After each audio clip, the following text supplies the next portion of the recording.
Bon, à Mali, il y a plus de 75 sites touristiques. À un moment donné, d'abord, il y a eu des Blancs qui sont venus. Ils m'ont dit que même 1000, que c'est peu. Tellement qu'il y a des montagnes, il y a des plaines, il y a des, comment dire, des forêts, il y a la Gambie. Donc, s'il faut citer, je peux citer, on a toujours commencé pour dire la Dame de Mali. La Dame de Mali n'est pas le seul site touristique. Après la Dame de Mali, il y a, comment dirais-je, il y a plus de 4 sites le long de la Gambie. Le long de la Gambie. Si vous allez à Yembering, il y a les sites touristiques. Il y a Nire Dali dans Wora. Il y a comment dirais-je, il y a une montagne à Sigon. Comment on appelle cette montagne? Ils disent que c'est une montagne, comment dirais-je, qui depuis longtemps, c'est là où les anciens combattants venaient se reposer. Donc, il y a beaucoup de sites touristiques, hein, parce qu'il y a les châteaux de Lebekeren, il y a la mosquée souterraine de Madina Kouta, il y a une montagne connue de beaucoup de gens à Balaki, où on appelle, quand il y a les abeilles, on dit qu'un peul ne peut jamais, et jusqu'à l'heure où je parle, un peul ne peut pas arriver là-bas. Quand il arrive, si une abeille le coupe, le pic, c'est fini, il meurt. C'est uniquement les Djalonké et les autres races qui peuvent aller là-bas. Donc il y a beaucoup de sites touristiques. On parle également des puits de Wuyuka et des cordonniers de Sigon et tout ça là, je ne sais pas. Oui, effectivement, il y a les cordonniers de Sigon, et il y a encore Wuyuka, il y a Sabé, il y a beaucoup de choses, comment dirais-je. Nire Dali, par exemple, à Nire Dali, dans Wora, après, quand vous êtes encore à Nire Dali, vous allez voir une autre montagne où on peut voir même des chiens qui sont là, on dirait que c'est un chien qui est là-bas. D'accord. Elhadji Oumar Sadio Souare, est-ce qu'aujourd'hui, avec le licencié, est-ce que ces sites vous rapportent aujourd'hui? Parce que pratiquement, nous voyons des situations difficiles pour y arriver, l'état des routes et tout. Il semble aussi qu'il y a des touristes qui se plaignent par rapport à l'obtention de visa ou bien la tracasserie policière routière. À Mali, ici, on a vraiment des problèmes. Des touristes qui viennent, à un moment donné, les touristes venaient beaucoup. Mais pourquoi maintenant ils ne viennent pas beaucoup? Il dit une préfecture qui a près de 400 000 habitants, qui n'a pas un hôtel, qui n'a pas une station d'essence. Bon, les routes, pas de routes, il faut le dire comme ça, les routes sont très mauvaises. Parmi les sites, les 75 sites touristiques, aucun site n'est aménagé, même au Mouloura là-bas. Et nous, en matière de tourisme, on dirait que tout ce qui est naturel est gratuit. Donc même quand il arrive, tu leur dis de donner 10 000 ou 20 000, ils disent non, c'est naturel. C'est comme si tu regardes le soleil ou la lune, et ainsi de suite. Rien n'est fait. Nous avons toujours fait, on a sensibilisé nos ressortissants qui ont de l'argent pour faire des hôtels. Parce que pour eux, ils disent l'État. On les a dit non, ce n'est pas l'État. Allez à la baie ou à Kindia ou un peu partout, c'est des privés qui font les hôtels. Donc on n'a pas d'hôtel. Et à Mali encore, le vrai problème, il n'y a pas de banque. C'est-à-dire qu'il y a des gens qui viennent à l'heure là, pour eux, c'est s'il y a une banque, ils peuvent aller sortir de l'argent. Ou bien, même si c'est pour se reposer, même si c'est pour se reposer seulement avec le beau climat, il faut un hôtel. Il n'y a pas un restaurant bien aménagé où les touristes peuvent vraiment manger. Ils se plaignent beaucoup. Comme vous le dites à la frontière, c'est différent quand vous partez au Sénégal. Ici, il y a trop de tracasseries. Il faut que je le dise comme ça. Quand un touriste arrive, c'est qu'on lui demande, et c'est qu'on demande à un autre paysan ou en tout cas à un autre qui n'est pas guinéen, ce n'est pas la même chose. Donc on a ce problème. On a toujours parlé, toujours dénoncé. Mais c'est ça. Et même avoir le visa, ce n'est pas facile. Au Sénégal, par exemple, ils peuvent venir sans visa, hein, sans avoir un visa, ils peuvent venir au Sénégal. Mais en Guinée, il faut avoir le visa. Ça aussi, il y a trop de problèmes, trop de tracasseries. Au niveau de l'ambassade, des fois, tu fais 1 mois, 2 mois, tu n'as pas encore le visa. Donc, ce n'est pas facile.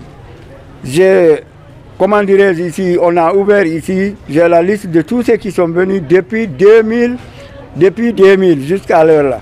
À un moment donné, les gens venaient beaucoup, Mais avec les difficultés, tracasseries et autres là, manque d'hôtels, manque de restaurants, tout ça là, c'est que maintenant les gens vraiment ne viennent pas beaucoup. Avant de nous ouvrir le cahier pour nous marquer vraiment les années de visite et tout, rappelez-moi, est-ce que pratiquement si un touriste arrive en Guinée, il remplace naturellement quand vous venez, vous prenez le visa, vous dites que c'est pour le tourisme. Est-ce qu'il y a un petit montant qu'on reverse au secteur du tourisme qui arrive jusqu'à Mali pour profiter un peu ou bien dans les autres préfectures? Merci. Oh, c'est là le grand problème. Si c'est au Sénégal, parce que nous on était avec les gens de Bindepello et autres. Moi-même au Mali je suis allé. Quand les touristes, même si c'est 2000 touristes qui arrivent en Guinée, s'ils arrivent à Mali, Mali a 0 francs. Mali a toujours 0 francs. Je l'ai toujours, moi d'abord, après les 20 ans là, j'ai vraiment démissionné. Parce que moi je suis enseignant. C'est cumulativement à ça que je faisais le tourisme parce que les gens ne venaient pas. On ne gagne rien. Si je fais une comparaison avec Bindepello, là où vous verrez, on nous demande si vous avez un compte. Nous, on n'a jamais eu même 500 000 ici par an. Même 500 000. Un jour, quand j'ai dit ça à l'abbé, les gens n'étaient pas du tout satisfaits. Pour eux, il ne faut pas le dire surtout à la radio. J'ai dit non, on a 0 francs. Quand moi, je me déplaçais ici pour aller à Kédougou, j'ai toujours honte. Parce qu'on me demande des comptes, on me demande des hôtels, on me demande s'il y a une banque, on me demande s'il y a l'essence, on me demande beaucoup de choses, je dis 0, on n'en a pas. Et c'est seulement ici en Guinée où, même moi qui vous parle, j'ai une formation, mais je suis simple instituteur. Donc là-bas, pour que tu sois effectivement du tourisme, il faut faire l'hôtellerie et du tourisme. Vous verrez un bureau, nous le bureau, il n'y avait personne qui a fait hôtellerie et tourisme. Contrairement au Sénégal, au Mali, où on partait... Vous avez accumulé des expériences par rapport aux visites? Aux visites. C'est ça, à l'abbé, en ce moment, on disait GTZ. On nous envoyait à l'abbé pour les formations. J'avais beaucoup de formations. Mais je vous dis, ce que j'ai toujours dit, et ça n'a jamais plu vraiment aux gens qui sont au pouvoir, c'est vraiment malheureux qu'une préfecture comme Mali, qui a plus de 75 sites touristiques, aucun site n'est aménagé. Il y a des sites où seulement même le vélo n'arrive pas. Et à la fin de l'année, on a 0 francs. Et quand je suis allé une fois là à Kédougou, à Bindepello, on m'a même donné, c'est eux qui nous donnaient de l'argent, c'est pourquoi durant les 20 ans, j'ai pu vraiment, c'est les réunions et autres là. Parce que nous, on n'a rien, on a 0 francs, 0 francs. Quand les touristes viennent, voilà qu'est-ce que moi je peux avoir. C'est s'il y a les guides. Si on guide quelqu'un, si quelqu'un les guide d'ici au Sénégal, on paye 150 000 francs guinéens. Ils reviennent, ils versent 50 000 au bureau du tourisme. C'est à partir de ça. Si c'est le reste, non. Quand c'est le touriste qui arrive, tu ne peux pas demander à un touriste de l'argent étant donné que tu n'as rien fait pour lui. Et le site là où il a été, rien n'est aménagé. Oui, maintenant, aujourd'hui, c'est un jeune que du coup du ministère du Tourisme et de l'Hôtellerie et de l'Artisanat, il s'appelle Moussa Moïse, c'est un ancien journaliste. Un message particulier à Moussa Moïse, vraiment pour vous présenter Mali Mbéré afin qu'il y pense, au moins pour faire, même si c'est un seul hôtel, ou bien vraiment aménager ce site afin qu'il ait suffisamment de visites. Parce que si c'est fait, je pense que Mali aura beaucoup d'argent. C'est très bien. J'avais parlé avec des gens avant aujourd'hui et maintenant, comme c'est un jeune, tout ce qu'on souhaite, c'est à ce qu'il... Bon, normalement, allez-y à Bindepello ici, les 90 et les 30% de ce que la commune gagne, c'est à partir des touristes. Et nous, de tout le temps, si vous partez à la commune, ils vous diront qu'ils ont 0 francs avec nous. Ce que je veux le prier, que ce soit avec le privé ou avec l'État, au moins c'est aménager au moins 5 sites touristiques. Si les sites touristiques sont aménagés, c'est très simple. Parce que même les gens de Mali qui ont fait hôtellerie et tourisme refusent de revenir ici. Mais s'il y a des hôtels et si les sites sont aménagés, ils peuvent venir et travailler. Beaucoup de gens chôment parce qu'il y a ça. Donc au niveau de la commune, je dis bien au niveau de la commune peut avoir de l'argent et on peut faire des routes. Et on peut même, nous-mêmes, on peut faire des restaurants s'il y a l'argent, au lieu de garder l'argent. Mais on n'a rien. Nous comptons entièrement sur lui, surtout que depuis que le CNRD là est venu, maintenant les gens viennent parler avec nous. Donc nous prions vraiment celui qui est nommé, d'abord de venir visiter Mali, au moins 2 ou 3 sites touristiques, et de voir des gens, des ONG, ou en tout cas si c'est le gouvernement pour qu'on ait des hôtels.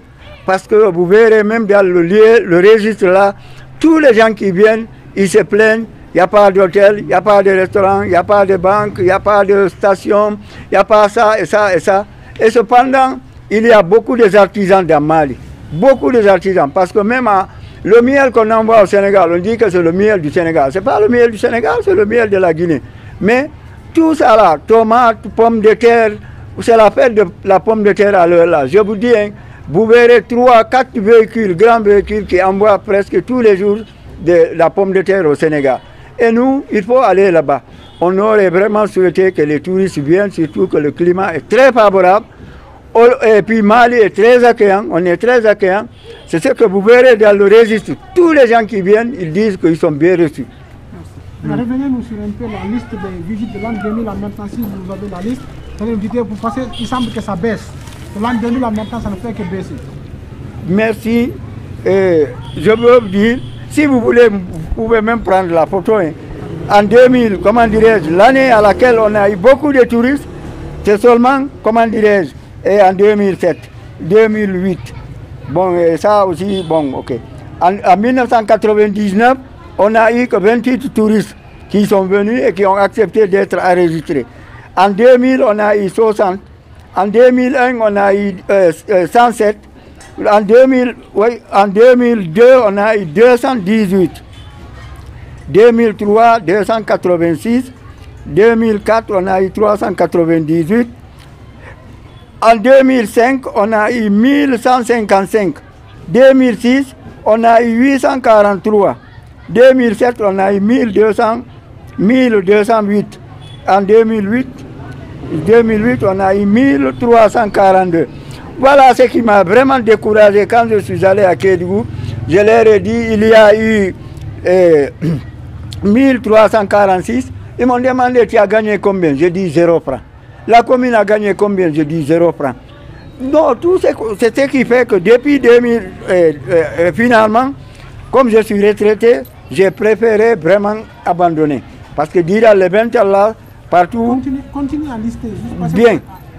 Voilà, maintenant ça baisse. Ça a commencé de baisser. En 2009, on a eu 622 touristes. 2010, on a eu 258 000, et 258. 2011, on a eu 714. 2012, on a eu 1304.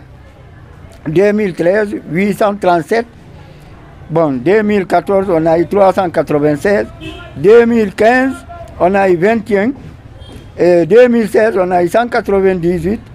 Et 2017, on a eu 265. Le reste, j'ai la liste avec moi. Ça ne fait que baisser. Ça ne fait que baisser. Et tous les gens qui viennent, si vous voyez, ils se plaignent. Bon, parce qu'ils disent que l'État ne s'est pas occupé du tourisme à Mali. C'est pourquoi ils auraient même souhaité, des gens qui ont souhaité que s'ils ont un mois de vacances, ils peuvent venir faire un mois à Mali ici. Compte tenu de ce qu'ils ont dit, vu au niveau de toutes les sous-préfectures. D'abord, le climat est très favorable.